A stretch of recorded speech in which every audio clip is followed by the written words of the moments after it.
Programação da Cultura tem o apoio da VASP. VASP, sua melhor opção internacional. Ribeirão está recebendo um presente da Itália. Instituto D'Ambrosio de Língua e Cultura Italiana, representante da língua italiana no grupo das escolas da União Europeia. Líder há mais de 15 anos no sul do Brasil, agora em Ribeirão. Moderno método multimediale, com professores italianos atualizados. Preços promocionais de inauguração, matrículas abertas. Início das aulas 8 de março. Altino Arantes 746-610-1953. Instituto D'Ambrosio, um presente da Itália. Dê asas à sua imaginação e liberte seus desejos mais profundos em um mundo cinematográfico. Moving. Um motel classe A para pessoas exigentes onde qualidade, conforto e sofisticação são pontos fundamentais. Não resista a essa tentação. Moving Motel, para quem quer o melhor. Adorei esse oi que a sua irmã me deu. Não, mãezinha, esse é o celular que eu dei pra senhora. Não, esse é o oi que a sua irmã me deu. Eu falo de graça até pra outra cidade. Ô, mãezinha, é o celular que eu te dei. Não lembra? Não, botei um oi chip que a sua irmã me deu e aquele seu celularzinho, ó, virou um oi. Pena que não tenho a chip pra botar em filho. Com o Oi Chip, qualquer aparelho vira um oi. Você faz EDD de graça aos domingos até 2007. Oi! O Banco do Brasil criou a promoção Brasil Prev Júnior Bebê 200 anos.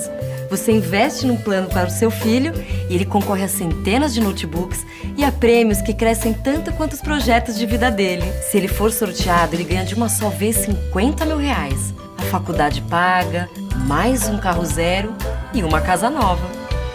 Cresci, mãe! Faça já um Brasil Prev Júnior. Banco do Brasil. 200 anos fazendo o futuro. A FAC traz uma excelente oportunidade para você que quer se preparar para os desafios do mundo atual. Cursos de pós-graduação EAD de qualidade. São 14 cursos nas áreas de gestão, negócios e saúde. Acesse o site www.fac.edu.br. Informações 64 3651 2214. Venha para a FAC. Se alguém disser que vende equipamentos de pesca mais barato que a Salobra, pode acreditar. É conversa de pescador. Tudo para pesca. Barcos, motores de polpa e acessórios você encontra na Salobra. Balão da Vida Nova, fone 242-1010.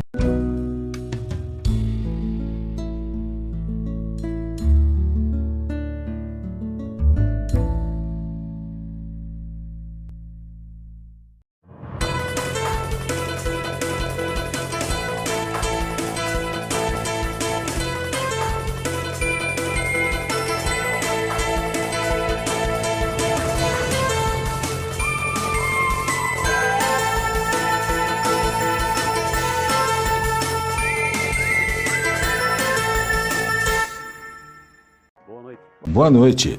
Começa agora mais uma edição do Jornal Cidade desta segunda-feira, aqui na TV Princesa. 18 horas 7 minutos, a gente começa falando da previsão do tempo. Terça-feira sem chuva, de acordo com os meteorologistas do Clima Tempo. Umidade relativa do ar entre 50% e 79%. Temperatura mínima de 20 e a máxima chega aos 30 graus. A temporada de chuvas está generosa em todo o Brasil, com incidência de praticamente todas as regiões, alcançando e até superando volumes mensais históricos em algumas localidades. Mesmo assim, reservatórios e bacias hidrográficas apresentam baixo nível, o que acende um alerta para os riscos de uma possível crise hídrica. Mas como o período chuvoso ainda não acabou, há expectativas de elevação dos índices de reserva de água para o consumo e para a geração de energia elétrica. Céu nublado com chuvas rápidas em boa parte do país entre a madrugada deste domingo e segunda-feira. O Instituto Nacional de Meteorologia emitiu um alerta de perigo para uma extensa área do Brasil, com um corredor de umidade que deve se estender desde a região norte até o centro-oeste e sudeste do país. Segundo o INMET, a previsão de chuva, ventos intensos de até 100 km por hora e queda de granizo nessas áreas. No norte e no sudeste, existe risco de enchentes e descargas elétricas, assim como alagamentos no centro-oeste e no sul. Toda essa água não tem sido suficiente para resolver a crise hídrica que volta a assombrar muitas regiões do país. Ela causa aquela enchente, causa inundação, causa transtornos na cidade e ela não infiltra e não restabelece o sistema hídrico, né, da bacia. O que a gente observa ultimamente é isso, né, principalmente agravado pela urbanização, né? Não tem aonde a água infiltrar, né? Tá tudo com cimento, tá tudo compactado. As bacias hidrográficas do Sudeste e do Centro-Oeste seguem no vermelho, mas a falta de água pode afetar boa parte do país. As áreas em vermelho mais claro representam seca extrema, em laranja, seca severa, amarelo claro, moderada e amarelo escuro, seca fraca. As exceções são o sul, parte da Amazônia e parte dos estados cortados pelo Rio São Francisco. De acordo com o Centro Nacional de Monitoramento e Alertas de Desastres Naturais, a situação é grave em vários reservatórios. Entre eles, o Sistema Cantareira, em São Paulo, que opera com 22% do volume. O Reservatório de Furnas, em Minas Gerais, com 37%. O Reservatório Tucuruí, no Pará, tem 36%. Já Sobradinho, na Bahia, está com nível em 45%. A crise não começou do dia para a noite, é resultado de déficits acumulados ao longo de uma década. Nos últimos anos, as chuvas estão irregulares e abaixo da média e não são eficientes para o restabelecimento das bacias. Entre os motivos para isso estão as mudanças climáticas e o desmatamento. Quando você olha as manchas de calor extremo, de chuvas extremas, né? E aonde nós estamos mais perdendo água, com as temperaturas mais altas, é exatamente aonde está mais desmatado. Então o lençol freático está ficando mais baixo, porque a gente está desmatando as árvores que ajudam a água a chegar e ainda colocando plantação lá, a gente está tirando muito mais água para irrigação artificial. A recomendação do CEMADEM é que a gestão dos reservatórios ao longo do ano seja feita considerando o pior cenário de seca possível. Olhando assim a situação, não me parece que no curto prazo se resolveria, né? As vazões baixíssimas, volume armazenado nos reservatórios muito baixo e a solução agora é manter o que tem nos reservatórios e fazer um bom uso, né? A gente precisa, em primeiro lugar, ter um plano nacional de recuperação de todas as áreas protegidas. Ao invés da gente ter um plano safra, a gente tem um plano água, um plano recuperação da água no Brasil e colocar essa máquina financeira num sentido de trabalhar pela nossa segurança hídrica, segurança alimentar, redução dos eventos extremos. Vamos também dizer que tem que ser uma operação de reduzir a temperatura da superfície. Os principais reservatórios de água do Brasil estão ligados, em sua maioria, a grandes usinas hidrelétricas e ao abastecimento urbano. Em Minas Gerais, os maiores e mais importantes são o Lago de Furnas, essencial para o Sudeste, além do reservatório de Três Marias. Esses reservatórios são estratégicos para energia, controle de cheias, irrigação e fornecimento de água à população. Nós vamos falar um pouquinho aqui do cuidado com o nosso coração na companhia do Dr. Márcio Fiore Rufato. Gratidão pela participação conosco, doutor. Eu que agradeço. Uma boa tarde a todos. Estamos aí. Doutor, coração sempre é uma questão pontual aqui, não é, quando a gente fala de saúde, e que existe toda uma série de ações preventivas, não é? Mas muitas vezes as pessoas adiam um pouquinho, deixam um pouquinho de lado, não ficam tão atentas. Sim. E apesar de todo o conhecimento que a gente tem hoje, a gente continua tendo um número, não é, de problemáticas muito superior do que deveria ter. Sim. A doença cardiovascular ainda é o que mais mata no mundo, né? Mais do que qualquer câncer, que qualquer outra doença. Não só em termos de Brasil, em termos de mundo, né? E a gente observa justamente isso. Eu atribuo um pouco aos fatores de risco que levam eventualmente a um evento cardiovascular, como a hipertensão arterial, o diabetes, a dislipidemia, que é a alteração de colesterol, triglicérides. São patologias que são difíceis da pessoa perceber. São situações que não provocam sintomas, não dói. A realidade é essa. E tudo que Sintoma até tem, né? Mas porque não dói, a pessoa não vai atrás. Se uma pessoa tem uma fratura no pé, ou está sentindo uma dor numa articulação, no outro dia ela está no ortopedista. Se ela tem algum outro problema que provoque algum desconforto, ela procura. E pego, por exemplo, assim, a hipertensão arterial. A gente fala que é assassina silenciosa. Porque é muito difícil a pessoa ter um sintoma clássico, específico, e dar o verdadeiro valor que precisa. Colesterol não dói, triglicérides não dói, diabetes não dói. Então, por isso que o pessoal ainda não dá o real valor a esses fatores de riscos, né? Então, é isso que eu acredito que fica um pouco para lá. E um outro fator é a prevenção cardiovascular depende muito da pessoa. Ela mudar os hábitos de vida. É difícil mudar os hábitos de vida. Ela se propor a fazer uma atividade física, comer melhor, estar sempre atento aos exames, fazer exames periodicamente. Então, é uma cobrança que ela tem que ter. E muitas vezes isso, pela própria acomodação normal do ser humano, ele acaba deixando de lado. E o tripézinho preventivo lá, não é? Que é alimentação saudável e correta, exercício e bom sono, não é? Isso, para qualquer especialidade médica, é a receita. E a gente percebe assim, a questão da modernidade, ela trouxe muitos avanços por um lado, mas por outro lado a qualidade de vida caiu, em termos de hora de trabalho, de estresse, de cobrança. Hoje o teu trabalho não acaba na hora que você vai para casa, ele te acompanha. Então você viu surgindo ultimamente síndrome de burnout, essas outras síndromes de cansaço físico, de exaustão física. E a gente sabe que o estresse é um dos fatores para a doença cardiovascular. Então isso é um ponto fundamental que eu acredito assim, falar, por que tudo tem mudado, tem surgido medicações novas, tem surgido tratamentos novos, mas a mortalidade em si ainda não caiu. Porque a qualidade de vida nossa também não evoluiu de uma maneira boa. Ela evoluiu muito mais para o lado da cobrança. Isso é do tempo curto para você fazer uma atividade física. Geralmente, a alimentação saudável, ela é mais cara que o alimento processado, que é aquele que é só se abrir um pacotinho e pôr na mesa. Isso e aí a pessoa faz a conta no final do mês, fica mais pesado realmente.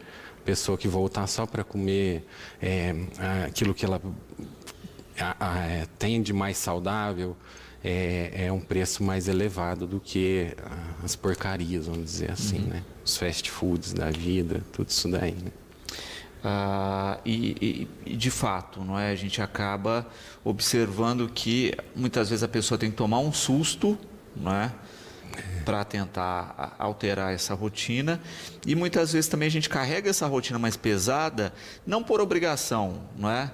Mas porque entrou nessa roda viva aí, porque em tese, né? Olha, legalmente assim, olha, você saiu do trabalho, desliga o celular, né? Tem ferramentas para se fazer isso e para conseguir ter mais qualidade. A gente pega essa história, a história dos boletos, né? Tem que pagar os boletos, então você tem que se virar. Só que acaba sendo, de um certo ponto, abusiva a cobrança que hoje a pessoa tem, né? E até pela própria concorrência, a pessoa não deixa de atender, mesmo que seja fora de hora, mesmo que seja o tempo que ele está com a família dele, mesmo que seja o tempo que ele está fazendo sua atividade física. Isso gera um grau de estresse, porque a pessoa não desliga. Ela vive naquele ritmo de trabalho constante. Nessa questão aqui da mudança, né, o José Carlos falando justamente isso, né? Que teve um susto, teve um infarto, e aí começou a alterar a rotina. E ele coloca aqui, não é, que no caso específico dele, ele percebeu que era mais uma questão de criar o hábito do que em si a conduta. Ele coloca, por exemplo, a gente estava falando daquela questão dos preços, né, dos alimentos e tal. Ele diz que, de fato, né, dependendo do alimento, é mais caro. Só que se você vai na parte do hortifruti do mercado, ele é mais barato do que o resto. É que você tem que fazer o preparo disso, que você gasta um pouco mais de tempo. Né? Mas que dá para encaixar assim. E ele diz que mudou não só a qualidade de vida, como ele diz que ele vive muito melhor hoje depois do susto. Mas é o que você falou, é o trabalhoso. O alimento processado, ele está lá pronto na prateleira. Você pega ele, põe no carrinho e vai embora. A questão do hortifruti, você tem que escolher, você tem que pôr no saquinho e vai, e faz conta. E ver a quantidade que você vai pegar corretamente. Então, tudo isso, mas é uma jogada que a própria indústria faz para ser assim, né? Para você ter essa facilidade. E voltando aqui na questão, a gente sempre procura fazer o que a gente chama de prevenção primária. Que é o quê? Antes de acontecer. A prevenção secundária, você já se tornou um paciente automaticamente de alto risco. Para o resto da vida você vai ser de alto risco. O problema já está instalado ali. O problema já está instalado. Então, obrigatoriamente, você vai ter que seguir o certo. Senão, a chance de acontecer um evento muito pior do que foi o primeiro, ou até mesmo um evento fatal, é muito grande. Então, a situação, igual ele falou, acaba levando ele a mudar os hábitos, obrigatoriamente. É uma escolha de vida. Ou ele vai ser desse jeito agora, ou não vai ter mais solução. E é exatamente por isso que a gente vê que qualquer check-up que você vá fazer, a lista de exames básicos envolvem também a questão cardiovascular. Tem que envolver justamente por conta disso que eu falei no início. Os fatores de risco ligados à aterosclerose são fatores que não promovem sintomas. Então, se você não fizer um exame frequente, aí, pelo menos a cada 6 meses, de colesterol, triglicérides, diabetes, função renal, que é importante, a gente sabe que o paciente com doença renal crônica, ele aumenta o risco de ter evento cardiovascular. Então, se você não fizer isso, não for atrás, você não fica esperando em casa que não vai te mostrar, não vai te dar um clique. Às vezes o clique já é o evento principal. Um infarto, um AVC, alguma coisa desse tipo. A Mara, doutor, colocando uma questão interessante. A gente estava falando aí, né, do aumento do estresse como fator de risco e de complicações que a gente tem hoje na vida moderna. E ela coloca a questão do aumento de casos nas mulheres, né, que agora também, né, estão cada vez mais no mercado de trabalho, acumula a rotina doméstica dos filhos, etc. O crescimento, a curva tem sido desproporcional no público feminino. Tem. Naturalmente, o homem tem evento cardiovascular com mais proporcionalmente maior que a mulher até a mulher entrar na menopausa. Isso já é automático, não entrou na menopausa, vai empatar. Só que a gente tem visto que isso não é empatar, elas estão conseguindo passar. Mas por conta disso, a mulher hoje ela tem uma carga de trabalho dobrada, triplicada. E isso com certeza influencia na situação do estresse, da ansiedade, de tudo que ela tem que dar conta. E não que, assim, os papéis logicamente têm que ser divididos, mas a gente sabe que às vezes a mulher acaba abraçando muito mais isso para ela. Isso com certeza teve influência nesse aumento dos eventos cardiovasculares nas mulheres. Renato aqui, não é? Fator genético, não é? Entra aí no cálculo de risco? Entra. Se você tem um familiar de primeiro grau, seja um pai, um irmão, do sexo masculino, que teve infarto com menos de 55 anos, tem o fator de risco elevado, ou do sexo feminino, se for abaixo de 65 anos. Então, isso tem uma carga. São os fatores que a gente chama de não modificáveis, né? Os fatores não modificáveis são a genética, a idade, a raça. E esses daí a gente não tem como mudar.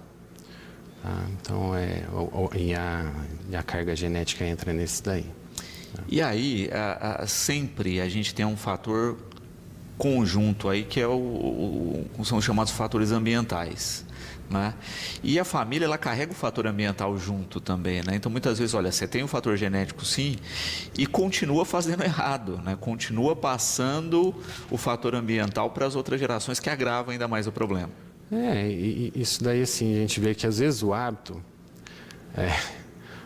ele é dentro de casa, né? Os bons hábitos você cria dentro de casa, né? Então, se às vezes o evento já aconteceu, mesmo que seja dentro de casa, e aquela pessoa que sofreu não mudou, o teu espelho vai ser aquele. Então, você não dá a verdadeira importância ao problema que aconteceu, né? E isso daí influencia, né? Os hábitos a gente muda dentro de casa. E a gente acaba vendo isso também, né? Muitas vezes, olha, uma pessoa na família entrou com restrição alimentar ou resolveu fazer uma alimentação mais saudável. Sim. Se a família toda entra no pacote, é muito mais fácil, né? Se tem lá um só, né? Esse um só tá bom, ele comprou a verdura, o legume, ele está num processo mais saudável, mas tem o pacote de bolacha do outro no armário, né? Isso acaba dificultando. Dificulta muito, imagina. A pessoa tem que ficar passando, ele já era habituado de uma maneira errada. Aí ele fica restrito dentro de casa, mas não restrito totalmente, porque está todo mundo ainda continuando fazendo errado. É uma tortura, né? É uma tortura. O ideal seria todo mundo abraçar, né? Até porque geralmente estava sendo feito coisas erradas e continua, no geral, no âmbito do lar inteiro, né? Então, O Pedro colocando aqui, tabagismo ainda é um grande problema? Sempre. É um dos fatores de risco, né?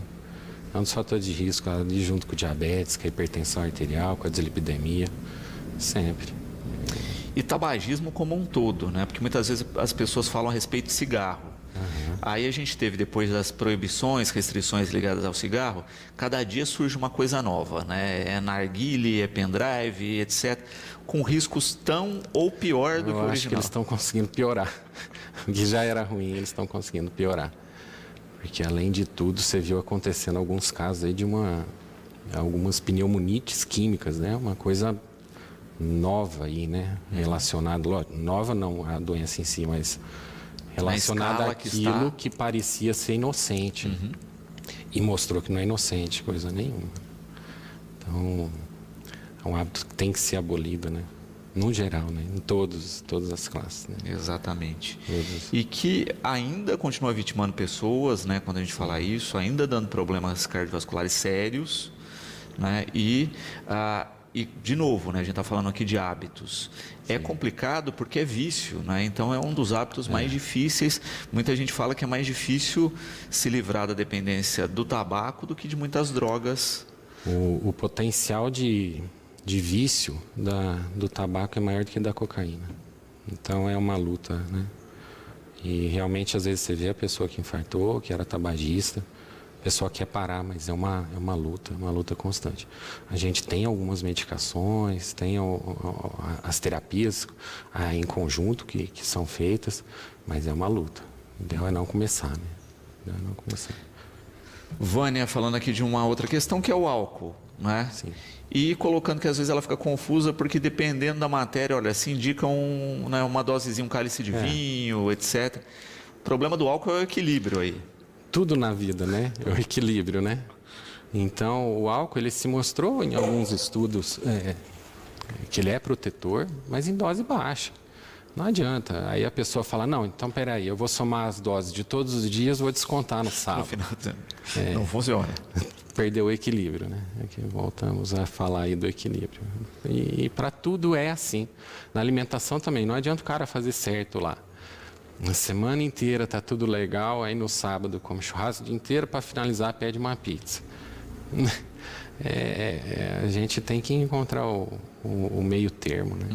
Então, e como a gente estava falando de hábito, não é? Isso também entra no prazer e no paladar do sujeito, né? Quando ele se habitua, ele começa, de fato, a gente estava falando de tabagismo, né? Quantos depoimentos que a gente já teve aqui de tabagistas que falaram assim, olha, parei e voltei a sentir o sabor das coisas. Exato. Não, e o próprio condicionamento para fazer as coisas, capacidade cardiorrespiratória. E a gente vê que a questão de alimentação do tabagismo, Se fosse extremamente ruim, se não provocasse algum prazer na pessoa, ninguém ia estar fazendo. Se você falar para mim, Márcio, mas uma pizza não é muito melhor do que um pratinho aí de salada de alface, não sei o quê. Aí é questão da escolha da pessoa. Principalmente aqueles que já passaram por um problema sério, que poderia ter ceifado a vida dela. E é aquilo que a gente já conversou.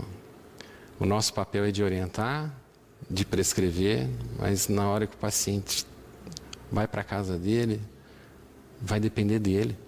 Vai depender dele. E eu costumo falar assim, o cara que infartou, pela dor que ele sentiu, que tem gente que fala, parece que tem um caminhão passando no meu peito. Aquele trauma ali, ele muda a vida da pessoa. Se mesmo com aquilo a pessoa não mudar, aí também não tem muito o que ser feito, né? Tem muito o que ser feito. A gente está falando dessa questão, né, de ser uma doença silenciosa, e é o que o Felipe questiona aqui, né? Existe algum elemento, né? Tem algum sintoma prévio, né? Além da questão de exames, vamos deixar os exames de lado aí, né? Quais seriam aí relatos de sintomas ou de sensações? O que tem que chamar atenção, lógico, o clássico, a dor no peito, uma dor no peito estranha que a pessoa não tinha e começou a ter. Isso provavelmente vai chamar mais atenção. E dores persistentes, assim, vão persistentes, e voltam. Muitas vezes relacionado com o esforço físico que a pessoa tinha o hábito de fazer, aí é que ela começou a sentir uma coisa que ela não sentia, que era a dor. Mas a gente chama atenção para outros sintomas. Tontura, palpitação, falta de ar. Querendo ou não, isso daí pode estar chamando atenção para alguma situação que teu coração não está funcionando legal. Temos que ver por que é. Então, é silencioso, os fatores de riscos para a doença coronária são silenciosos. Mas quando ela está instalada, a aterosclerose está instalada, que você já começa a ter um déficit de débito sanguíneo ali, de passagem de sangue por alguma das suas coronárias, muito difícil você não começar a ter algum sintoma, alguma coisa que te chame a atenção, que mudou. Você percebe que alguma coisa mudou. Principalmente na hora que você faz algum esforço físico ou passa algum estresse. Passou um baita de um estresse lá, começou a ter um abafamento, uma coisa esquisita, teve tontura, o coração acelerou demais, mas de uma maneira que você vê que não é aquela, ele só acelerar, mas ele está dando uma falhada. Vai atrás, porque às vezes você está tendo uma chance que um monte de gente não está. Exatamente. Às vezes o primeiro evento já é um evento principal, já é um infarto, um AVC, um evento maior aí que a gente chama.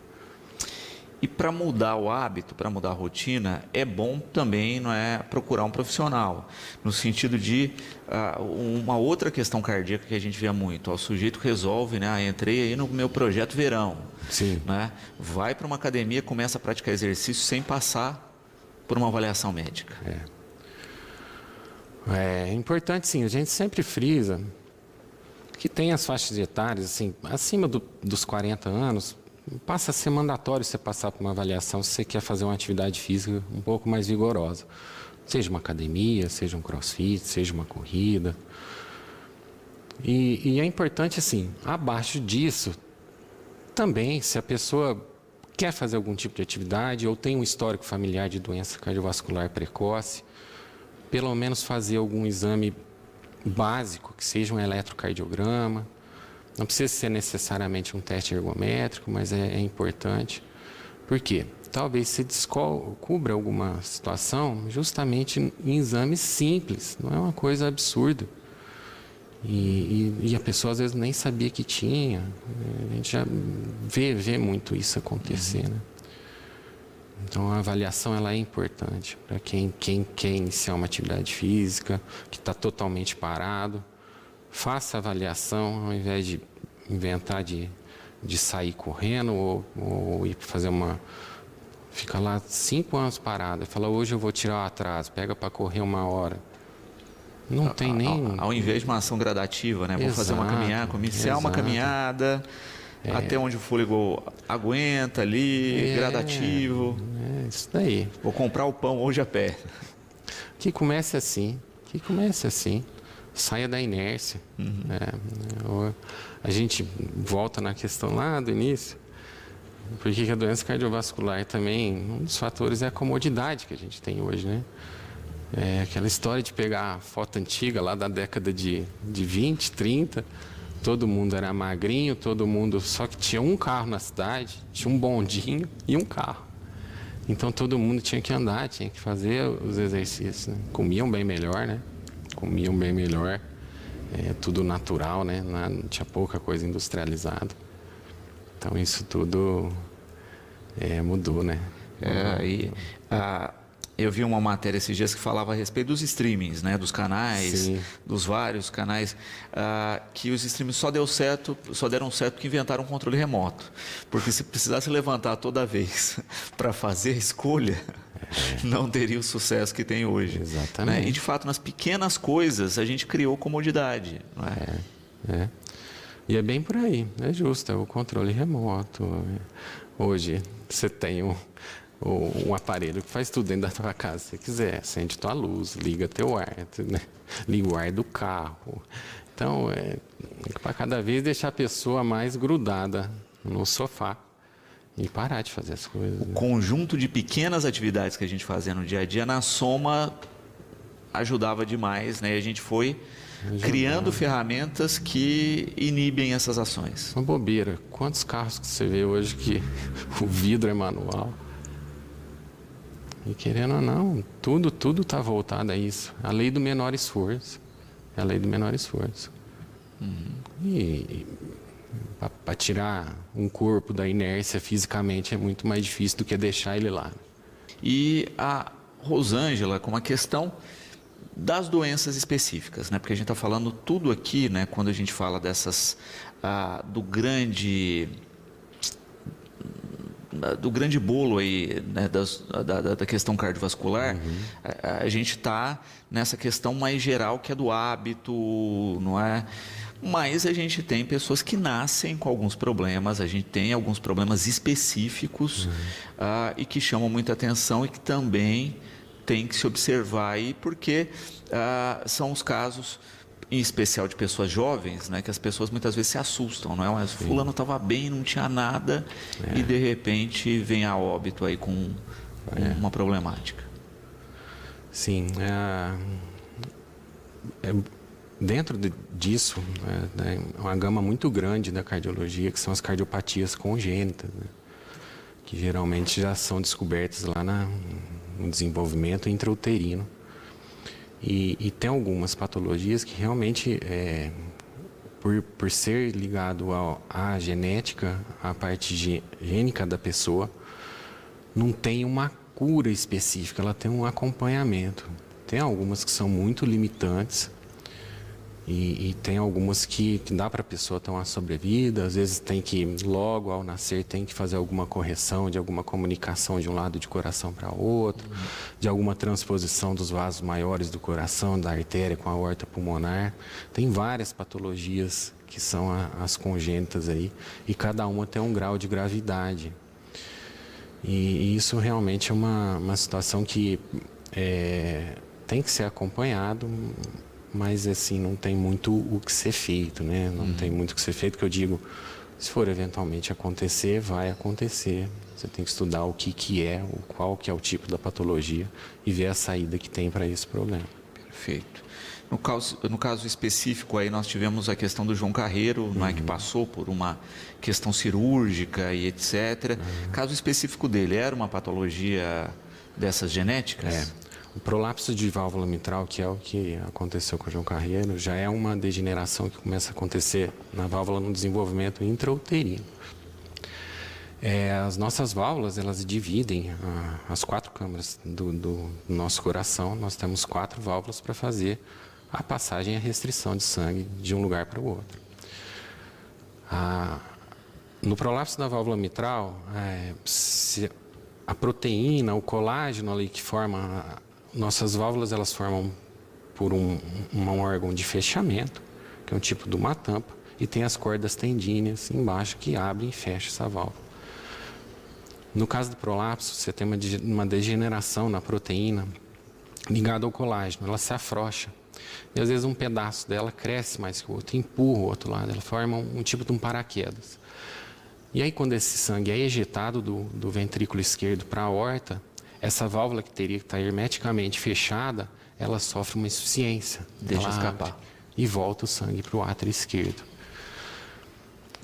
Se achava que a proporção disso na população seria de 5 a 10%. Mas não é. Com o advento agora dos novos aparelhos de ecocardiografia, foi visto que isso daí fica em torno de 2,5%. É um número alto, mas diminuiu. Não é porque parou de acontecer, é porque modernizaram-se os aparelhos. Você pegar uma câmera de um celular de 10 anos atrás e comparar com o de agora, foi isso que aconteceu. E especificamente no prolapso da válvula mitral, é uma doença predominantemente benigna, que muita gente vai ter e nem vai saber que teve. Mas até 10% dos casos pode evoluir de uma maneira que tenha que trocar essa válvula, que tem que fazer alguma plastia ou a troca total dessa válvula aí. Que é o que eu acredito que acabou acontecendo no caso dele. E aí é aquela questão, né? É uma questão cirúrgica e todo o processo cirúrgico tem o seu grau de risco, por mais que você analise, estude os casos, etc. Né? A paciente sabe que corre um risco e que foi o que aconteceu no caso dele. Não tem jeito de você falar que uma cirurgia cardíaca, ela não tem pelo menos um moderado risco. No caso dele, especificamente, foi uma cirurgia que a gente chama de peito aberto, porque você às vezes tem a opção de fazer a plastia da válvula por catéter, que é menos invasiva, mas mesmo assim é invasiva e tem risco de complicações. Mas no caso dele, especificamente, foi uma cirurgia de peito aberto. Como é feita a cirurgia de ponte safena também, às vezes numa correção de aorta. E ela por si só já é um procedimento que é totalmente não fisiológico, vamos dizer assim. Você tem que desviar o sangue desse coração para uma circulação extracorpórea, para um aparelho que vai fazer o papel do coração e do pulmão e voltar ele. Durante a cirurgia... Separa esse coração? Separa, justamente. E às vezes na volta desse sangue, na volta desse coração, que você tem que estimulá-lo eletricamente para voltar, muitas vezes o teu organismo pode ter uma reação inflamatória, aquele sangue que está passando num meio que é estranho a ele, pode ter um estado de alteração de coagulabilidade, formar trombos e aí formar algum evento tromboembólico. Então sempre vão ter seus riscos. É uma cirurgia complexa, né? Uma cirurgia cardíaca, em todo caso, ela tem um risco pelo menos moderado. E uma coisa que o doutor coloca aí é que cada vez mais, e é uma das coisas que evoluiu muito dentro da cirurgia cardíaca, que são as menos invasivas, não é? Antes era tudo peito aberto. Era tudo peito aberto. E o que fala assim, então por que não foi a dele não invasiva? Porque depende muito da anatomia, do tamanho que está o problema, vamos dizer assim. Às vezes você não consegue, pelo catéter, fazer a correção daquela válvula de uma maneira correta. Por isso também a descoberta precoce é um fator que ajuda aí no processo. É um fator que ajuda. O prolapso, assim, ele não tem cura. O que você tem que fazer é um acompanhamento. E ver, assim, já percebeu que tem um grau de comprometimento, que possa evoluir de uma maneira... Por quê?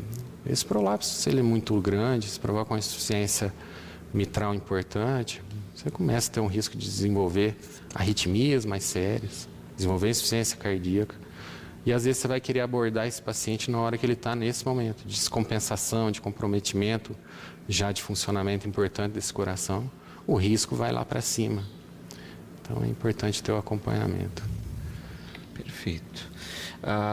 Nessas questões específicas aí, não é o acompanhamento médico, é entender que, né, você pode muitas vezes, e muitas pessoas convivem sem a necessidade da cirurgia, né, desde que aí tem um regramento, mas em alguns casos a única opção é cirúrgica mesmo. Não tem, igual eu estava falando, até 10% pode acabar evoluindo para a cirurgia. E na realidade, sim, é uma patologia benigna, mas não deixa de ser uma patologia. Pessoas com prolapso, se não tiver repercussão hemodinâmica, que a gente chama, se não tiver tendo algum problema ali do fluxo sanguíneo dentro do coração, podem ter uma vida normal, podem fazer sua atividade física, fazer uma vida normal, mas tem que ter o acompanhamento. A gente, para quem tem prolapso, a gente sempre orienta, pelo menos está fazendo um ecocardiograma uma vez ao ano, mesmo que não mudou sintoma, mesmo que a pessoa não mudou o que a gente chama de classe funcional, que é a capacidade de fazer as atividades físicas ou atividades diárias. Muito bom. Renato, também colocando uma questão aqui, não é que de fato foi extremamente relapso com a saúde durante toda boa parte da vida e aí teve que entrar numa gama de medicamentos e cuidados até, como a gente estava citando aqui, começou a seguir lá o tripézinho, exercício, alimentação e etc. E dá o depoimento aqui que inclusive reduziu drasticamente os medicamentos depois disso. É um coadjuvante, Muitas vezes a gente acha que o medicamento é o principal, mas se ele é acompanhado da dica do médico, o medicamento pode até ser reduzido, em alguns casos, dependendo da situação, até retirado. Até retirar.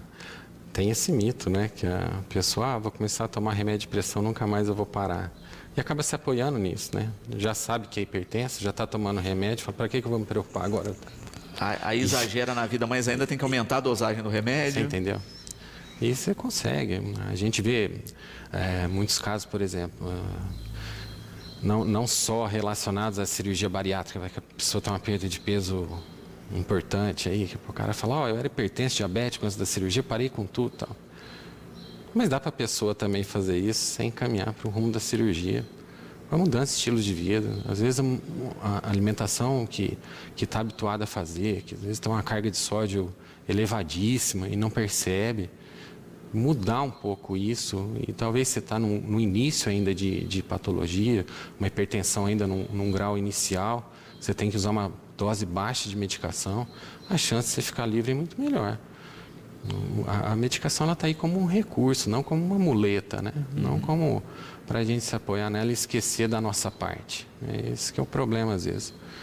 A pessoa acha que o remédio veio para tirar, vamos dizer assim, a culpa dela que ela tem que ter, a responsabilidade dela que ela tem que ter com a vida dela.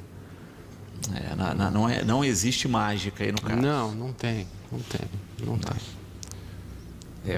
É de fato um paliativo para um problema que está lá instalado e que ela vai ter que observar e tentar, quanto mais peças desse quebra-cabeça ela consegue juntar no sentido de apoio aí, mais qualidade de vida vai ter. Mas com certeza, inclusive até puxando aí pelo lado financeiro. Se você for fazer um tratamento hoje, a pessoa às vezes precisa de 2, 3 medicamentos para pressão, mais uns 2, 3 para diabetes.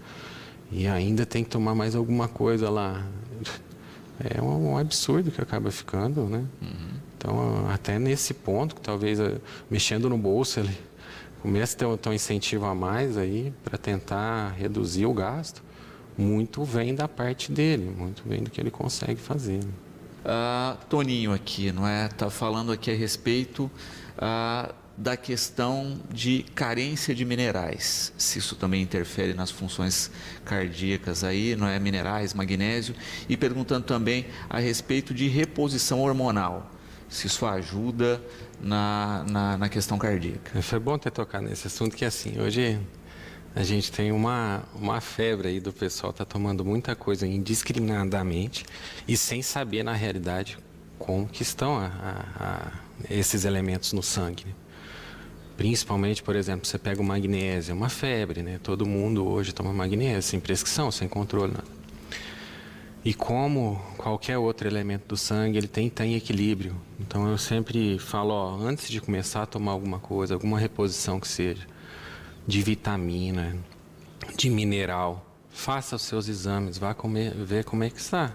Às vezes não tem necessidade. Quase tudo que a gente precisa está na nossa alimentação. Temos de vitamina, de minerais, de tudo. Então, por que às vezes você vai repor uma coisa que você não está tendo necessidade? Por exemplo, o magnésio, falando especificamente do magnésio, ele tem envolvimento direto no controle de ritmo cardíaco, por conta da fisiologia da célula do miocárdio. Só que ele, estando baixo, estando alto, é ruim. Então, se a pessoa às vezes já tem um nível normal e ela começa a fazer essa reposição sem controle, ele vai passar do nível que precisa, vai começar a dar problema também. Então, tudo que você for fazer é importante você estar seguindo, você está fazendo a dosagem desses elementos que tem dosagem de cálcio, magnésio, sódio, potássio, que você faz normalmente em exames de sangue de rotina. Tá? A mesma coisa das vitaminas, a B12, a D. Então, e são exames que hoje entram na gama dos exames de rotina que a gente acaba solicitando. Então, primeiro, faça uma avaliação antes de sair tomando aquilo que você viu propaganda na televisão ou que você viu alguém mais radical falar no YouTube, que a gente sabe que tem muito, porque tudo tem seu parâmetro, tudo tem seu intervalo de ação ótimo aí para ocorrer. Tendo a necessidade de reposição, aí sim, mas também com acompanhamento, porque às vezes essa reposição é provisória. Exato, direcionado, né? E às vezes a pessoa sabe que a gente vê que às vezes ela mudando o hábito alimentar, incluindo uma coisa a mais ali do que ela fazia uso, tira a necessidade de ficar tomando tanta coisa. Né? E muitas vezes a gente fala aqui com nutricionistas, né? Hoje se fala muito da interação entre alimentos, né? Então, às vezes o sujeito até consome, olha, mas eu estou consumindo determinado alimento que tem, né? Olha, tá, mas você está consumindo errado com outro que anula a absorção deles. Exato, porque a gente sabe que às vezes alguma mudança em pH, você muda a absorção de alguns alimentos, se aquele alimento passou por um processo de fermentação ou não, a gente vê mudança também. Então tem tudo isso.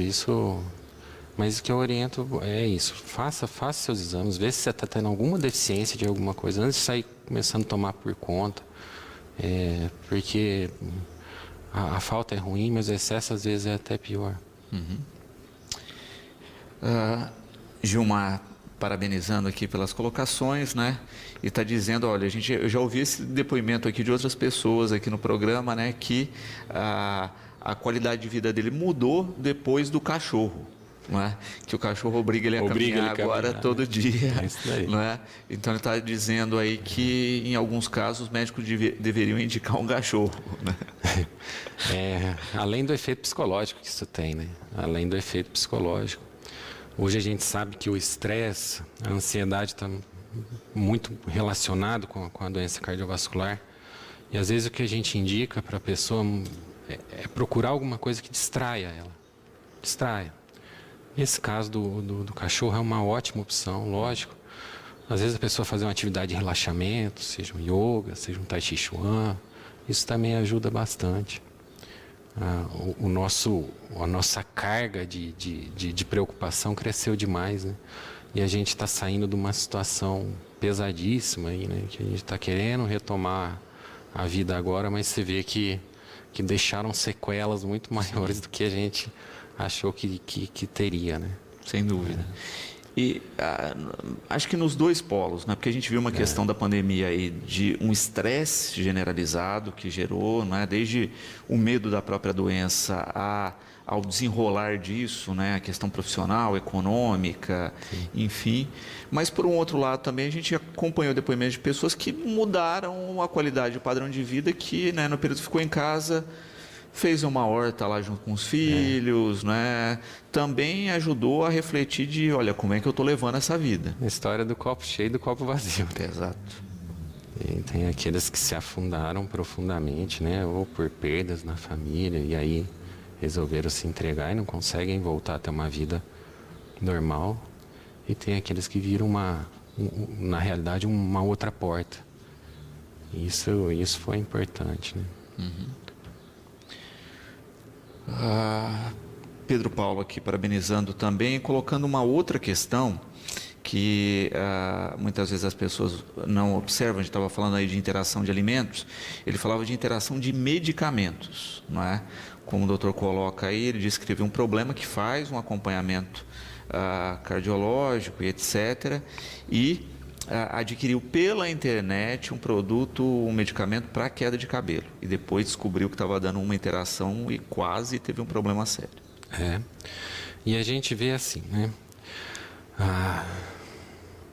Por exemplo, uma das medicações aí usada, no caso, das mais usadas, seria um exemplo aqui, o minoxidil. Ele é um antihipertensivo. A pessoa às vezes já toma um tanto de antihipertensivo, aí ele vai tomar uma medicação achando que o efeito vai ser só local ali. Soma. Aí um dia vai levantar à noite, dormindo lá, tem uma queda por uma hipotensão ortostática, por uma queda de pressão brusca. Nem imaginava que seria por isso. E outras coisas, né? Quem que precisa, por exemplo, de anti-inflamatório, de receita para comprar anti-inflamatório?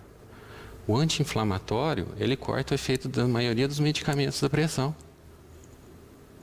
É automático, a pessoa está com dor, ela vai lá e compra um diclofenaco da vida, alguma coisa assim. E é um hipertenso, toma o remédio, para de fazer o efeito do remédio da pressão. Passou a dor, mas ele acha um outro problema. E quem tem essa consciência é muito difícil, né? E aí vai lá, discute com o médico e fala assim, não, eu estou tomando, por que minha pressão... O remédio não está virando nada. Além de tudo, você passou um remédio caro e não está virando nada. E não é. Às vezes ele tomou alguma coisa que cortou o efeito da medicação. Eu falo, uma das coisas que chama atenção, né? Em termos de medicamentos, são vendidos sem controle. Uma das principais causas de suicídio nos Estados Unidos era a ingestão de paracetamol. Tanto que lá agora tem um uso restrito. O paracetamol ele pode dar uma hepatite fulminante, tomado em altas doses. Você já vê alguém pedir alguma coisa, alguém falar para você, não toma isso? Isso é automático, né? E muitas vezes a urgência dela é tirar a dor. Ela não quer saber que jeito que ela quer, mas ela quer tirar. E aí acaba usando uma medicação que pode estar dando um monte de problema depois, né, futuramente. E às vezes, no bate-papo com o médico, né, vai lá na consulta, toma algum medicamento? Não, né? Mas está tomando lá a gotinha para dor, ou não sei o quê, que foi vendido sem receita, acha que não tem que informar. O que ele acha que ele toma é o que está fora da caixinha. Todo mundo tem a caixinha de remédio em casa. Aí lá você vai achar os analgésicos, os anti-inflamatórios da vida. E aquilo que ele toma, que ele dá, assim, vamos dizer assim, um outro valor, que é o da pressão, do diabetes, ele acha que aquilo ali só que ele toma.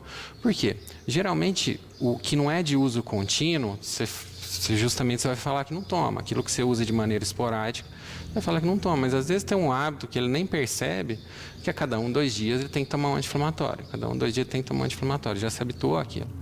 Isso daí vira uma bola de neve, né? Mas para ele tudo bem. É um remédio que é vendido sem controle, não vai fazer mal. É isso que tem embutido, né, na nossa cabeça. Nem receita a gente não precisa, é porque não vai fazer mal. E é por outro, e não é bem assim. Aliás, é totalmente ao contrário. Né? Exato. E nosso espectador aqui, o Toninho, perguntando sobre estatinas, né? O uso de estatinas e seus efeitos. Bom, as estatinas, elas são medicações usadas para tratamento de colesterol, primordialmente. E foi visto que ela tem um efeito pleiotrópico. O efeito pleiotrópico é aquele que você usa a medicação para uma coisa, mas você acaba vendo que ela tem uma vantagem para outra. Hoje é mandatório, por exemplo, que um paciente que teve algum evento cardiocirculatório, seja um AVC isquêmico, seja um infarto do miocárdio, ou alguma isquemia de circulação periférica, fazer o uso da estatina. Ela se mostrou muito eficaz na estabilização da placa de aterosclerose, que é a placa de gordura, e no processo inflamatório que existe nessas placas. E hoje a gente tem uma gama de estatinas, né? Até um tempo atrás a gente abria mão só da simvastatina, e realmente tinha uma porcentagem de efeito colateral dela mais relacionada a dores musculares. Só que não era uma proporção tão grande igual se achava. A proporção que se tinha com a simvastatina, principalmente numa dose mais alta, acima dos 40 miligramas, chega a uns 15% de dor relacionada a ela. E tem um exame específico de sangue que você faz. Às vezes o paciente, isso acontece muito, ele vai no consultório e você pergunta, você está tomando a sua estatina? Ele fala, eu parei porque estava me dando dores nas pernas. Só que ele não fez o exame para a gente comprovar se era dela ou não. Aí ele aumentou o risco dele ter um evento cardiovascular por ter parado uma medicação essencial por alguma informação que ele pegou errada e não acabou confirmando esse fato para ver se realmente era dela. E mesmo se for, vamos falar na mais antiga, que é a simvastatina. Hoje as outras estatinas, tem estatinas muito mais modernas, que os efeitos colaterais dela caíram muito. Então, o uso é mandatório para aqueles pacientes que tiveram algum evento cardiocirculatório. E hoje ainda é o principal tratamento para a elevação do LDL, que é o mau colesterol, e para ajudar a elevar o HDL. Então, é uma ferramenta que a gente tem que é importantíssima. E aí, aproveitando essa questão do colesterol, aqui a Juliana, né, perguntando a diferença, né, do bom e do mal, né, e fontes de cada um. O mau colesterol, a gente chama ele de LDL, é a proteína de baixa densidade, e o bom colesterol é o HDL. O mau colesterol está principalmente nos alimentos de gorduras saturadas, a carne gorda, a carne processada, ela tem bastante.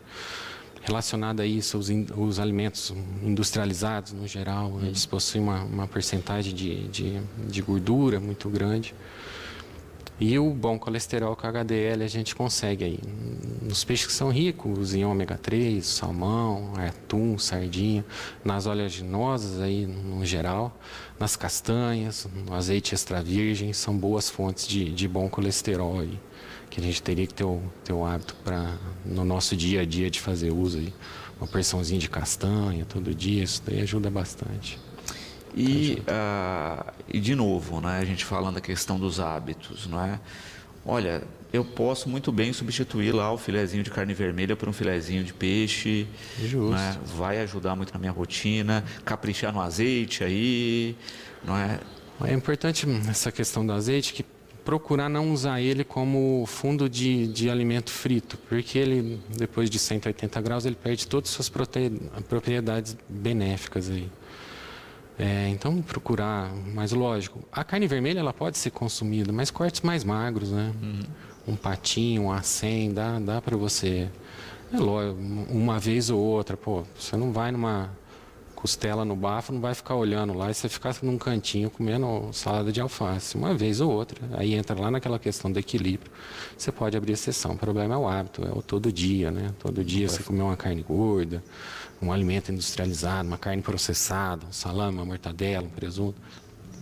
Isso daí não tem como, né? Não tem nem sentido, né? Não dá para ficar na panceta todo dia e achar que vai ter saúde que aguente isso.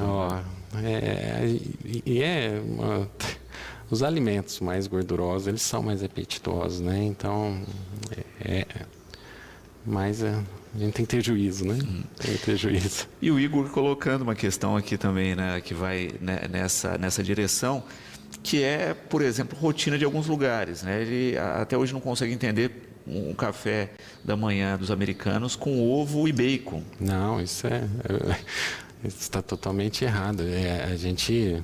O ovo em si, não. O ovo é um alimento de valor nutricional importantíssimo. Mas as carnes processadas em si, lá é o bacon, a linguiça, a salsicha, é uma coisa... Tanto que a população americana chegou naquele boom da década de 90 de ter quase 70% de sobrepeso e ainda volta lá no primeiro bloco. Por isso que ainda a doença cardiovascular é o que mais mata no mundo, né? E é fácil checar isso, né? Acho que qualquer sujeito, né, se pegar numa rotina, o próprio exame mesmo, né? Se você pegar uma semaninha lá com o seu hábito alimentar que você tem, você introduz bacon diariamente no teu hábito alimentar, né? Faz um exame de colesterol antes e depois de uma semana você vai ver a alteração.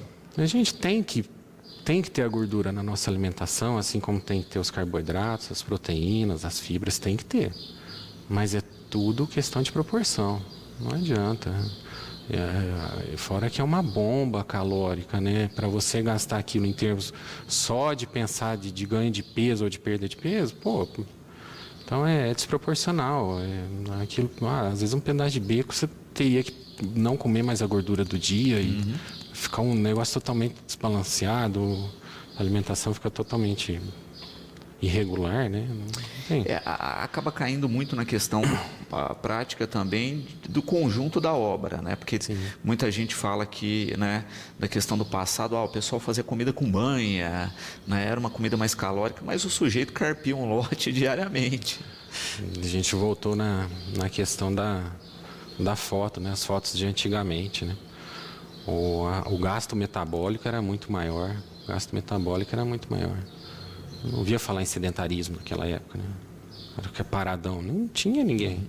Mesmo que ele trabalhasse num emprego burocrático, vamos dizer assim, mas ele tinha que ir a pé, tinha que voltar a pé, para almoçar, tudo ele tinha que se mexer.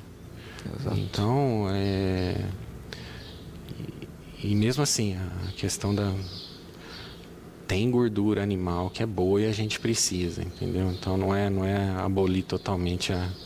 É equilibrar dentro dessa rotina, com bom sono, com exercício, sem tabaco na vida e com álcool moderado. Exato. Hoje, isso é chega a ser de senso comum tudo isso. Todo mundo hoje tem essas informações de uma maneira muito mais fácil, mais rápida, né? É o querer fazer. É o querer sair da inércia, da acomodação. Isso depende da pessoa, né? Não vai ter uma medicação que vai levantar o cara da cama e pôr ele para caminhar 30, 40 minutos por dia, pegar um pezinho dele. Precisa partir dele, né? Exato. Informação ele tem. E hoje é muito mais fácil. Só não segue porque às vezes não acordou ainda, né? E de fato não tem fórmula mágica, é rotina. A grande fórmula aí é ter uma rotina saudável. Com certeza. E até em termos de financeiros que a gente estava falando, da pessoa poder eliminar um monte de coisa, um monte de gasto, por conta às vezes de mudanças simples de hábitos, né? De alguma mudança, alguma substituição alimentar, alguma atividade física que faça, que seja dentro de casa, um hábito que tem que fazer só de ficar parado. Tudo começa numa mudança simples, né? Então, e aquilo acaba se tornando um hábito, né? E é um hábito saudável, né? Perfeito. Para uma mudança para um hábito saudável. Exato. Doutor, só tenho a agradecer, né? Eu espero que a gente tenha sensibilizado muitas pessoas que estão nos assistindo aqui a buscar uma vida mais saudável, parabenizar pelo trabalho e esperar que a gente tenha outras oportunidades aqui de discutir a respeito do tema. Eu que agradeço, é sempre importante ter a oportunidade de estar falando sobre assuntos que são do dia a dia, que a gente vê mídia, né? Um monte falando quando está em voga algum evento que acaba acontecendo. E aí serve para a gente também orientar um pouco, né? Lógico, ao que a população deva buscar, deva tentar fazer. E a gente se põe à disposição para novas oportunidades. Cotação do mercado agropecuário, na pecuária, arroba do boi, R$ 133,63. Arroba da vaca, R$ 126,25. Na agricultura, soja, R$ 77,97. E o milho vale hoje R$ 31,18. Dólar comercial, preço do dia, valendo mais de R$ 4,08. Cotação de hoje, 4,0817. 18 horas 8 minutos, muito obrigado aí às quase 140 pessoas que estão online com a gente, né? A gente começa o jornal, as pessoas vão entrando, né? E vão interagindo com a gente aí no decorrer da nossa programação. Boa noite para a Divina Pai, valeu minha amiga Divina, muito obrigado por estar acompanhando o nosso programa. Andréia Chaves, Rodrigo Duarte, Lucelena Xavier, Denise Soares, João Marcos, Renata Rezende, Antônio Carlos, Noilton Freitas, boa noite. Alô, pessoal do Cantinho do Valtim, grande abraço para todo mundo aí do Lago Sol Poente. Ivone Rezende, Rogério Costa, Marisa Alves, Hélio Silva, Andréia Chaves, Rosa Ferreira, parabenizando aqui a programação da nossa TV. Muito obrigado, Rosa. Cristina Andrade, boa noite para Cristina, boa noite para Viviane Marques, Alex Barbosa, Wellington Marcos, Lázara Borges dizendo assim, boa noite, Elias e Anderson. Boa noite, Lázaro, um abraço, né? Abraço de todos nós aqui, um abraço meu, também do meu amigo Anderson, que está ali comandando todo o nosso sistema, né, de computadores, de câmeras, ele é que leva as nossas imagens, né, e o nosso som até você. Joana Rodrigues, Claudinei Paulino, está lá em Rio Verde acompanhando a gente, muito obrigado. Gerson Damião, Nelza Santos, Cacildo Alves, boa noite, obrigado pelas notícias, está dizendo ele. Célio Gomes, Erivaneide Soares, também na sintonia do nosso programa, e a Ludmila Oliveira. 18h09, um intervalo comercial rapidinho e depois a gente volta com muitas informações nessa segunda-feira. Já, já. Recapeamento da Avenida Brasil começou. O trecho Igreja Nova Matriz até as de 64 da Avenida Brasil recebe a moderna recapagem asfáltica de 3 centímetros de espessura. São quase 53 mil metros quadrados em obra, com uma qualidade surpreendente e uma vida útil estimada em 15 anos. O recapeamento asfáltico da principal avenida de Quirinópolis surpreende pelo altíssimo nível de qualidade.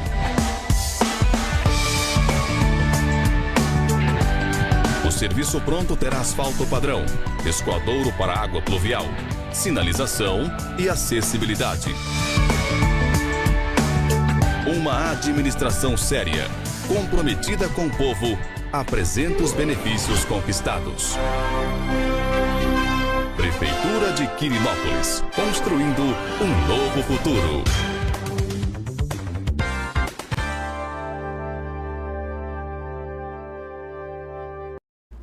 Às 18h30 chegou a hora do nosso esporte em destaque aqui na nossa TV. Campeonato Municipal de Futebol de Salão Masculino, categoria livre 2018, jogos de sábado. Audax 2, Corujão Lanches, A Resende 5. Lima Mineração 5, Comercial Campeão 4. Central Eletrônicos, Dedé Importados 4. Mercado Economia Express Assessoria 3. Resultados, portanto, dos jogos de sábado. Copa Calçados Castro e Esportiva, rodada na última sexta-feira. Freiar Dante Embreagem 0, Baratão Materiais Elétricos e Hidráulicos 3. Juju Lanches 4, Center Tintas Marcal 4. Próxima rodada na quarta-feira, depois de amanhã. Campeonato Cinquentão, lá no Vaca, rodada também neste final de semana. Juventude de Paranaiguara 2, Pedra Lisa 3. Arroz Cristal 3, Hélio 1. A próxima rodada será no domingo que vem. E ciclistas de Quirinópolis continuam divulgando de forma positiva o nome de Quirinópolis, orgulhando a todos nós. Neste final de semana, vários atletas quirinopolinos participaram do primeiro Bike Fest em Paranaíba, no Mato Grosso do Sul. Alessandro Martins e Lineker ficaram em 5º lugar, dupla masculina Pro 57 km. Ana Paula e Sérgio, 4ª colocação, dupla mista Pro 57 km. Eduarda e Lívia, 3º lugar, dupla feminina Esporte 37 km. Parabéns a todos os ciclistas.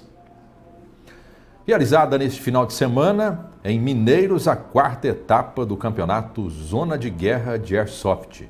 O jogo reuniu várias equipes. O Exército da Tailândia, formado por operadores do COC de Rio Verde e Ataque de Quirinópolis, venceu essa etapa. Basquete feminino, o Infanto do Colégio São José de Quirinópolis é campeão dos Jogos Estudantis do Estado de Goiás. Parabéns aí às meninas.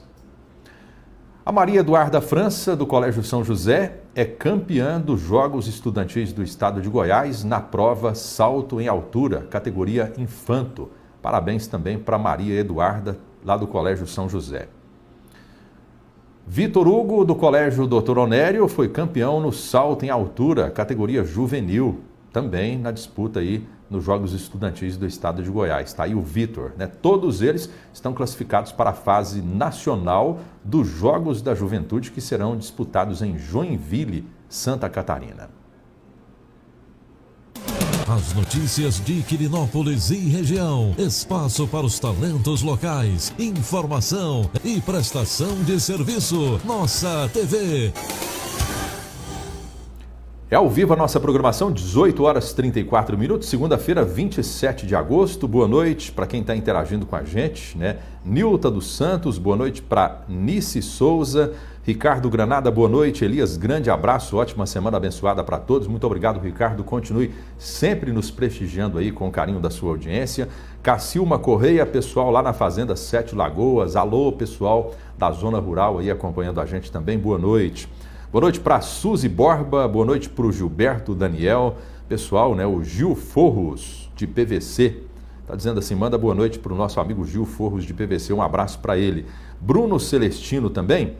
Ele está dizendo assim, boa noite, queria fazer uma reclamação, porque no bairro Flamboyant, na Rua 9, a falta de iluminação está precoce, né? As luzes dos postes de luz estão queimadas e ninguém toma providência. Em outras ruas também. Queria que alguém tomasse providências. Está dizendo aqui o Bruno Celestino. Inclusive, vou pedir ao meu amigo Anderson para colocar aqui o número da iluminação pública, viu, Bruno? Número que o prefeito, quando ele esteve aqui ao vivo, há alguns meses, disse que as pessoas podem reclamar nesse número, 99648-0228. Dá uma ligadinha nesse número, se não resolver, volta a entrar em contato com a gente, que a gente torna a fazer essa reivindicação. Mariângela Pereira, Thaisa Vieira, também acompanhando a gente. Muito obrigado pela audiência de vocês. 18h35, boa noite para o pessoal da Solar Magazine, na Rui Barbosa, Cantinho do Valtinho. Alô, Noilton, todo o pessoal do Lago Sol Poente. Enildo Importados aí no Camelódromo, Internet 10-3651-5599, Drogaria Santa Maria, Rui Barbosa 242, Centro Digital. Alô, Adriana, pessoal aí na Brasil. Choperia Mundial, do amigo Atevaldo. Caminhos do Campo, na Rua Rio Preto, EC Transporte Alternativo, viagens e encomendas para Rio Verde, Anderson, Som e Iluminação, Data Show, gravações e publicidades, Prefeitura de Quirinópolis, Prevclint, Clínica Médica e Odontológica. Nossos parceiros, né, as empresas que patrocinam aqui, nos mantêm financeiramente, né, para pagar as despesas do canal Nossa TV. Converso agora com o Sandro. Obrigado pela participação conosco aqui no programa, meu querido. Boa tarde. Lu, boa tarde, companheiro. Um prazer mais uma vez estar aqui na TV Educadora para levar as coisas do esporte e aproveitar início de ano para dar um abração para toda a cidade de Batatais, para o pessoal que nos acompanha, né? Feliz 2024 a todos e que nós, né, consigamos esse ano novamente fazer do esporte, né, uma meta aí importante para a gente poder estar crescendo cada vez mais nessa área aqui em Batatais e dando condições para que a população tenha aí locais, espaços e projetos para estar desenvolvendo atividades físicas, o esporte, o lazer. Muito bom. E Sandro, início de ano é sempre isso, né? Momento de avaliar, checar a questão aí, não é, das atividades que vão ser realizadas dentro da secretaria. A gente viu o ano passado com um número grande de atividades, não é? E inicialmente eu queria falar das questões fixas, não é? Que muitas vezes a gente fala pouco, mas que é o trabalho de rotina de toda a pasta e que, querendo ou não, envolve um trabalho aí que eu diria que é até o mais importante, não é? Porque é o que dá a rotina das atividades. É isso aí, Luciano. Inclusive nós estávamos agora pela manhã na secretaria, eu, o Gleiser, o Bolão, fazendo justamente esse planejamento. Claro que nós já temos um planejamento, né? Aquelas principais atividades do ano nós temos todas, né? Mas nós estamos fazendo algum planejamento de alguma atividade diferente e segunda quinzena de dezembro até a segunda de janeiro, os professores todos de férias, descansando, tem aquele merecido descanso, aquelas férias, e nós ali planejando. Inclusive, na hora que eu recebi o convite para estar aqui, o Marcelo e o Gleiser, anota aí. Eu até tive que pôr no papel aqui, porque as atividades são muitas e é o começo de ano, você está planejando ainda, né?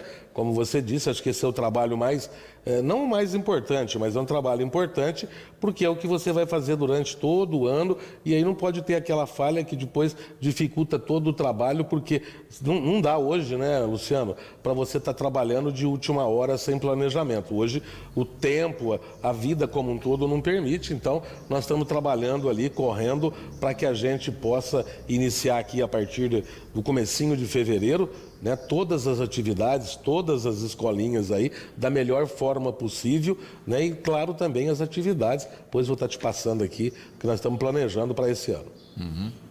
E é interessante também porque é um período de firmar parcerias, né? A gente sabe que muitas atividades são feitas em parceria e que tornam ainda a possibilidade que se oferece para a comunidade muito mais rico, não é? A gente tem iniciativas contínuas aí e órgãos também que têm essa visão mais focada no esporte, não é? O SESI muitas vezes com atividades com projetos, né? Próprias entidades que fazem captação de recursos, como é a questão da Goal, entre outras aí, que sempre parcerizam e que ajudam a dinamizar esse trabalho de formação.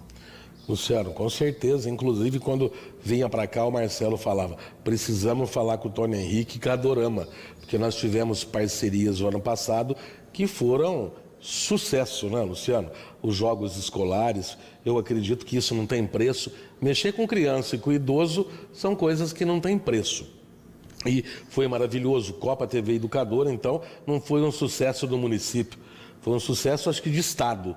Acho que a nível estadual, as imagens da Educadora, internet, né, vocês aí com as redes sociais, acho que a Educadora foi além de Batatais e muito além. E a Secretaria de Esportes também, claro, a Prefeitura Municipal. Então, isso é importantíssimo. Eu acho que essas parcerias são importantíssimas.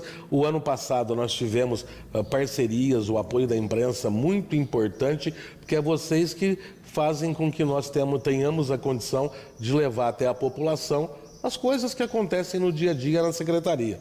Então, essas parcerias são importantíssimas, eu tenho certeza que elas serão ampliadas esse ano, porque o que a gente quer, como eu falava com o Gleiser, com o Marcelo agora há pouco, o que a gente precisa é fazer o possível para levar para o maior número de pessoas o esporte e o lazer aqui em Batatais. Nós precisamos dar essa condição. O ano passado nós já demos um arranque muito grande e esse ano agora, com as praças esportivas todas reformuladas, a nossa expectativa, a nossa vontade é estar levando para todas as áreas de Batatais, todas as regiões, pelo menos um projeto, uma modalidade para a gente estar agraciando a comunidade. Sandrinho, vou falar um pouquinho do que tem programado. Estou vendo você com a colinha aí, né? O que já está aí em vias de organização, realização? Com a idade, Luciano, se não fizer a cola, fica muito difícil. É que também são muitas atividades, não tem como Graças decorar. a Deus, Luciano, a gente não pode reclamar, né? Tem muito trabalho e isso é sinal que está se fazendo, está se produzindo. Então, Luciano, nós estamos agora fazendo um planejamento, esse início de ano. No começo de janeiro, todas as nossas escolinhas estão voltando, inclusive aproveitar aqui a Educadora para fazer o convite. Aproveitando que todos os professores estão de férias, só o professor Wendel, que está trabalhando, né, que vai tirar as férias depois, né, ele é o mais novo da secretaria, então ele tira um pouquinho mais para frente as férias. O que nós estamos aproveitando? Nós vamos fazer isso com o futsal primeiro, com o basquete, com o vôlei, com o hand. O que nós estamos fazendo? Não é uma seletiva. O que acontece? Quando você tira férias, quando o menino lá sai de férias da escola, no primeiro dia de aula, é uma preguiça, né? Até você pegar o ritmo, nós já estudamos, somos crianças, até você pegar o ritmo vai uma semana, 2, para você entender o que está acontecendo. Então, o que nós queremos fazer? Chamar o pessoal de volta, chamá-los para poder estar atento na hora que voltar. Para na hora que nós voltarmos com todas as escolinhas e projetos, volte 100%. Então nós estamos fazendo um trabalho, inclusive convidar os meninos aí, tá na rede social certinho. O professor Wendel vai aproveitar que está só ele lá. Nós vamos fazer uma seletiva, não é uma seletiva, é um convite para os meninos virem, para a gente estar trazendo novos alunos, não vamos falar atletas, vamos falar alunos, para os projetos da Prefeitura, para os projetos da Secretaria de Esportes. Estamos fazendo isso com o futsal, vamos fazer com o Sub-21, 19, 16, né? Vamos fazer isso com o feminino. Então, a gente quer fazer um trabalho de chamamento, de nós podermos estar trazendo cada vez mais pessoas para os projetos. A gente está podendo atender mais pessoas. Vou te dar um exemplo aqui da professora Cecília. Essa semana que passou, ela pediu para que o professor Wendel desse as aulas do Sub-16. Por quê? É muita criança, é muita demanda. Então, a gente está procurando fazer isso, procurar trabalhar, se organizar para ver qual vai ser a demanda. E nós fazendo essas seletivas, entre aspas, né, a gente já vai ter um panorama de quantas crianças vão estar participando, quantos jovens vão estar nos projetos, para a gente poder estar dividindo os professores, porque às vezes um professor não vai dar conta. De repente está lá o Wendel com o futsal do Sub-8, Sub-9 aqui também, que ele trabalha aqui na Areninha, no Sub-8, Sub-9, Sub-10, da Areninha aqui do Futebol Society, e às vezes vai ter muita gente, ele não vai dar conta. Nós precisamos manejar outros professores. Então a intenção, o trabalho que nós queremos fazer nesse início é esse, de estar fazendo isso com basquete, com vôlei. Estamos com a intenção de montar o basquete feminino. Há muito tempo nós não temos um time feminino em Batatais de basquetebol. A gente quer tentar fazer esse trabalho, né? Vamos estar conversando aí para tentar fazer essa seletiva, para ver se a gente consegue montar. Então, esse nome seletiva é apenas uma intenção de estar trazendo mais jovens, de estar proporcionando condições deles estarem participando. Muitos nem sabem de alguns projetos da cidade. Se você vê o tanto de telefonema que nós recebemos ali no dia a dia, às vezes no meu celular, no telefone do Glazer, do Wendel, no telefone da própria secretaria, perguntando quais são os projetos, quais são os horários. Então, a intenção é essa, de os meninos virem, se inteirarem, né, dos projetos, né, e para ver cada um na sua praia, no basquete, no vôlei, no hand. Então, o primeiro passo é esse. Nós vamos trabalhar o futsal e queremos trabalhar todas as outras modalidades, porque esse ano, só para você ver, você me perguntou aqui, vou te responder, Lu. Suminas, Copa 14 de março, nós só estamos resolvendo a Copa 14 de março, como que nós vamos fazer? Se com sub-21, com adulto, com criança, nós estamos vendo ainda como vai ser esse projeto aí, esse projeto da Copa 14 de março. Copa EPTV, jogos escolares que a educadora foi parceira, jogos regionais, os jogos do idoso, jogos da juventude, a renovação do projeto com o SESI vai ser renovado, o documento está pronto para o prefeito assinar, para a renovação do projeto com o SESI. No aniversário de Batatais, nós estamos trabalhando, que nós queremos desenvolver algumas atividades. Torneios rápidos de basquete, de vôlei, de handebol, de skate, de beach tênis, de xadrez. Nós vamos tentar fazer aí competições rápidas de final de semana, né, durante o aniversário da cidade de Batatais. Copa TV Educadora. Então, quer dizer, é uma gama de atividades que Batatais participa de tudo. Graças a Deus, por exemplo, vou dar um exemplo para você, Copa Suminas. Poucas cidades participam igual Batatais, eu acredito, você pode contar nos dedos de uma das mãos. Nós participamos do sub-8 ao adulto, onde tem masculino e feminino, de todas. Então, o que nós precisamos? De atleta. Você não vai jogar se você não tiver atleta. Então, a intenção nossa, para não deixar para a última hora, para que os professores tenham que sair na correria atrás de atleta, ligar, tudo, e, como eu já disse, também dar oportunidade para todos. Porque senão você fica com aquele grupo fechado e tem muitos outros que nem sabem que tem, às vezes queria participar e não participa. Então a intenção também é essa, de nós realizarmos essas peneiras, vamos dizer assim, para que a gente possa trazer novos integrantes para os projetos da prefeitura. Então a gente quer justamente facilitar para os professores. Professor Júlio, professor Ione, Wendel, Karina, Sandra, Tereza, para que na hora que as atividades reiniciarem, os atletas já estão ali, já estão sabendo o início, que dia que vai treinar, onde vai treinar. Então isso é projeto, isso aí é planejamento. Então a gente quer planejar, quer organizar, para que na hora que começar as atividades, nenhum professor tenha tanta dificuldade como nos outros anos. Então a gente quer facilitar, e isso é uma forma. Como você viu aqui, tem mais competições, sim. Tem o ciclismo, nós queremos fazer uma prova pedestre, que nós não fizemos ainda, também falta, né, com as provas pedestres.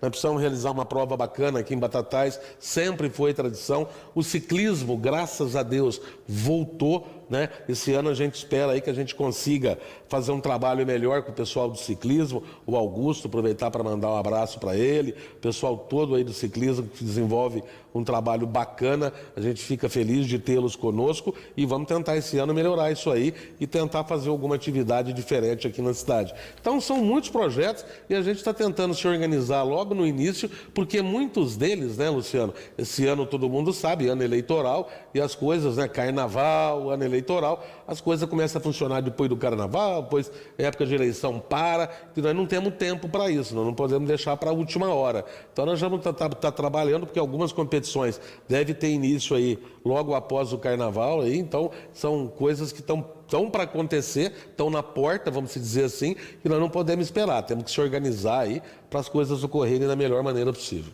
Walter, parabenizando pelo trabalho, Sandro, e questionando isso, né? Como é que as pessoas recebem informação a respeito desses trabalhos, né? Podem agregar aí, e como é que alguém que tem algum projeto na área esportiva pode levar para vocês?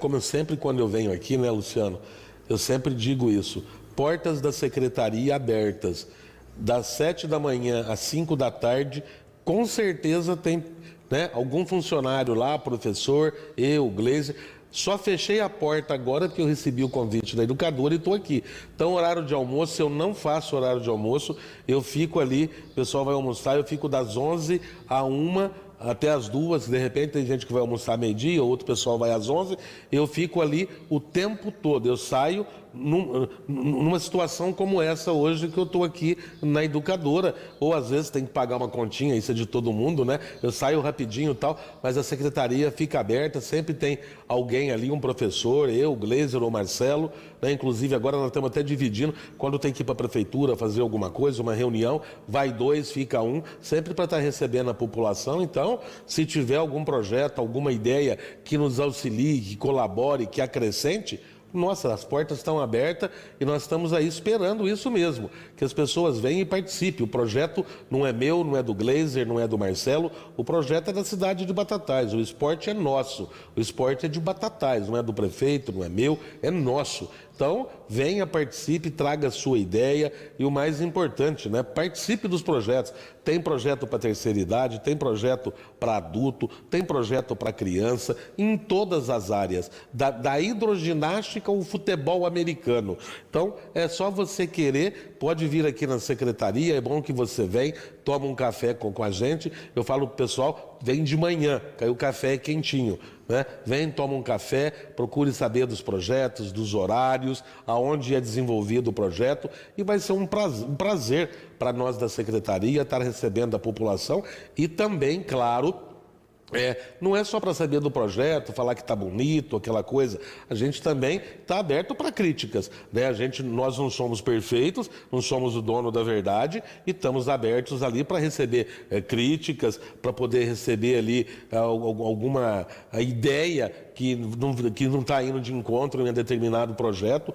Ali a gente não é dono da verdade, não sabe de tudo, e a participação da população, da comunidade é importantíssima para a gente no dia a dia estar melhorando a qualidade dos nossos projetos. E a secretaria está aberta para todo tipo de ajuda, de crítica, nós estamos ali à disposição.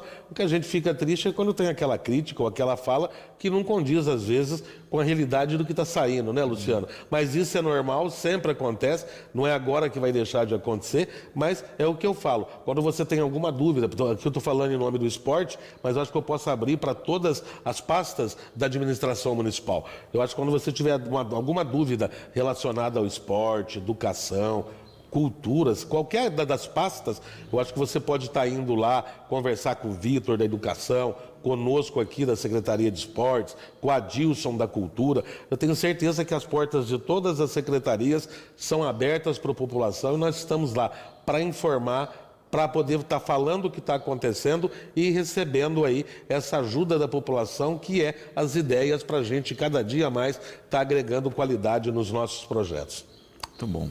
Sandro, gratidão pela presença aqui, pela participação. Com certeza vamos conversar muito nesse ano, falando dos projetos e das atividades.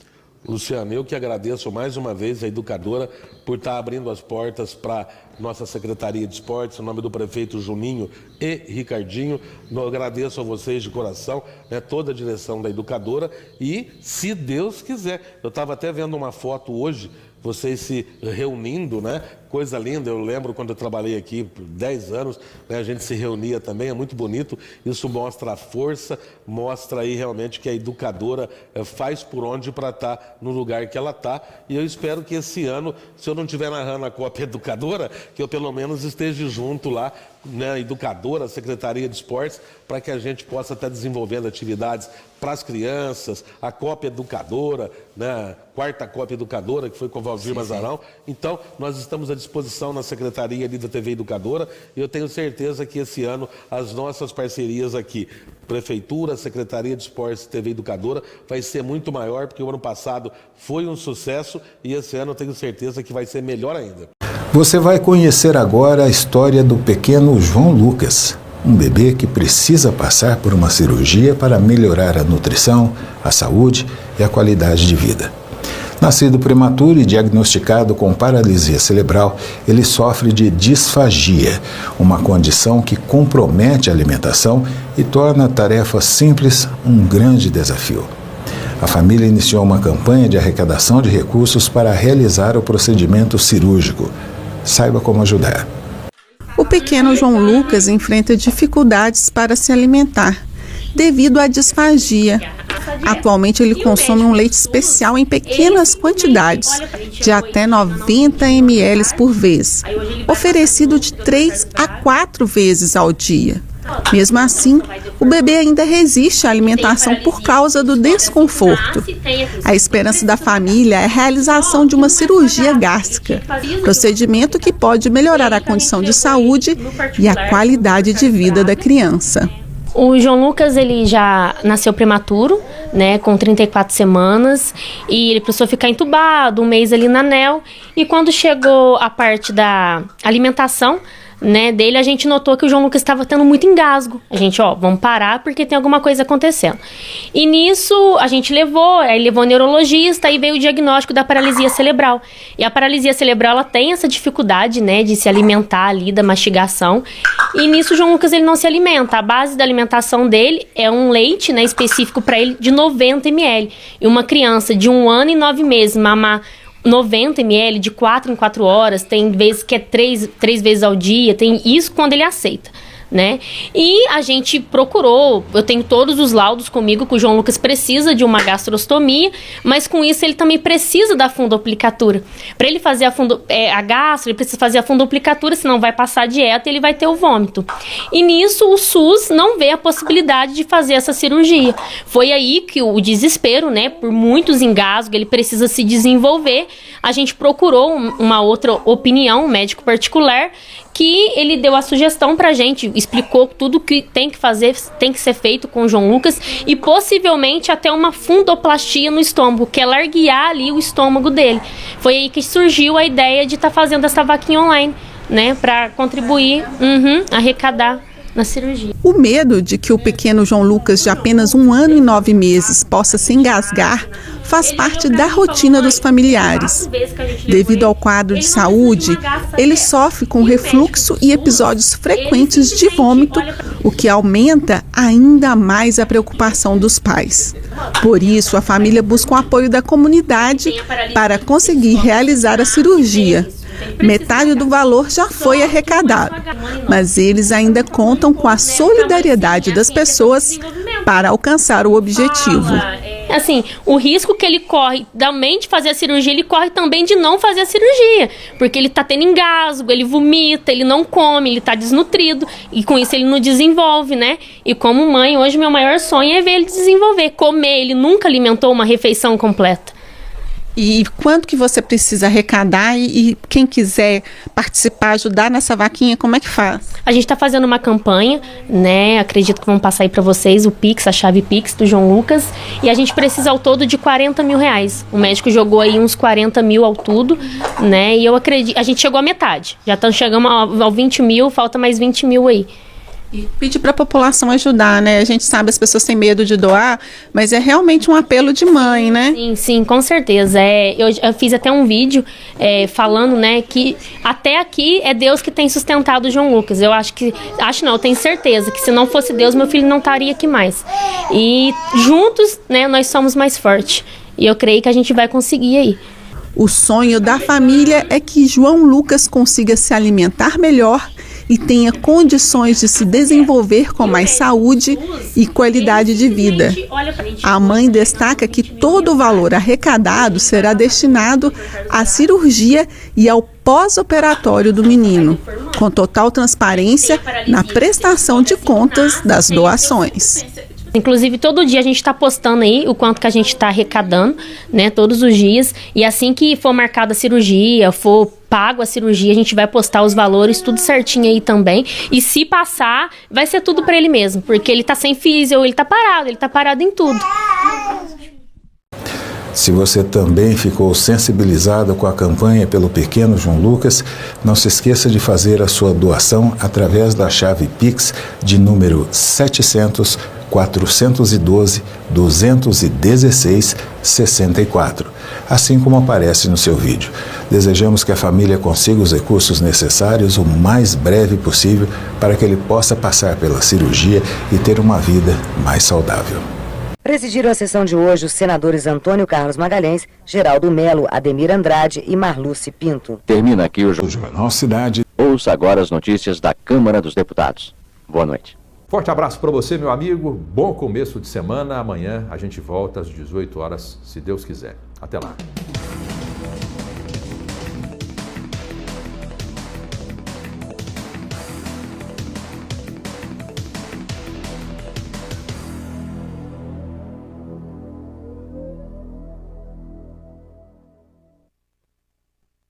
Anderson e Vídeo. Sonorização, iluminação, filmagem com drone e edição de vídeos. Anderson. Filmagens de eventos em geral. Anderson e Vídeo. Contato 984354616. Filmagens de eventos em geral. Vídeo e foto de fazendas e chácaras. Anderson. Qualidade em primeiro lugar. Anderson Produções e Vídeos.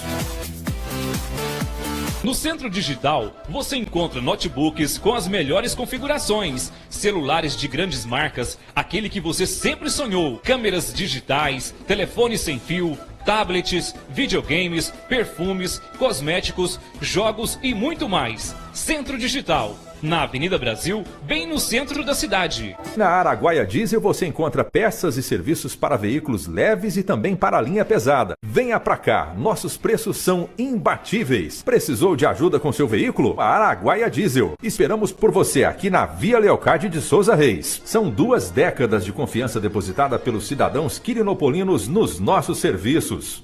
Sua prancha não alisa mais, a sua antena parabólica está desconfigurada e você não sabe a quem recorrer? Você pode contar com a Suporte Eletrônico, venda e assistência técnica. Contamos com profissionais capacitados para resolver o seu problema. Suporte Eletrônico.